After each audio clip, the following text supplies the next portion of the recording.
رسول پاک صلی اللہ علیہ وسلم کا فرمان ہے، روٹی کا لقمہ دسترخوان پہ گرے اٹھا کے کھا لو، اللہ تمہاری بخشش فرما دے گا۔ حضرت سلمان فارسی گورنر تھے، کھانا کھا رہے تھے، دسترخوان بچھا تھا، رسول پاک صلی اللہ علیہ وسلم کا فرمان ہے، روٹی کا لقمہ دسترخوان پہ گرے اٹھا کے کھا لو، اللہ تمہاری بخشش فرما دے گا۔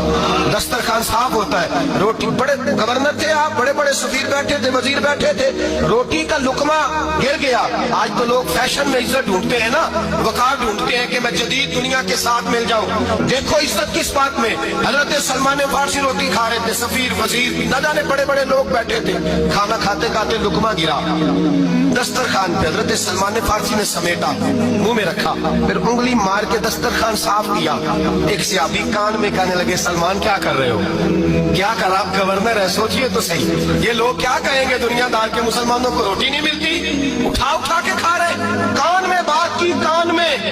حضرت سلمان فارسی کان میں جواب دے سکتے تھے، کہہ سکتے تھے نہیں ایسے ہی کرنا ہے، انہوں نے کان میں بات کی، لیکن جناب سلمان فارسی اعلیٰ اعلان بولے، کہنے لگے ان 4 5 6 دنیا داروں کے لیے میں اپنے نبی کا طریقہ چھوڑ دوں، اپنے رسول کی سنت چھوڑ دوں، یہ 4 5 دنیا دار دنیا کی طرف دیکھ کے میں مصطفیٰ سے منہ موڑ لوں؟ پھر جوش جذبات میں سر سے پگڑی اتار دی، رونے لگے۔ آپ فرمانے لگے میں مدینے کے بازاروں میں کھجوریں اتارتا تھا، نوکریاں کرتا تھا، یہ جو میرے سر پر عزت کے بال ہیں یہ محمد عربی کے اگائے ہوئے ہیں۔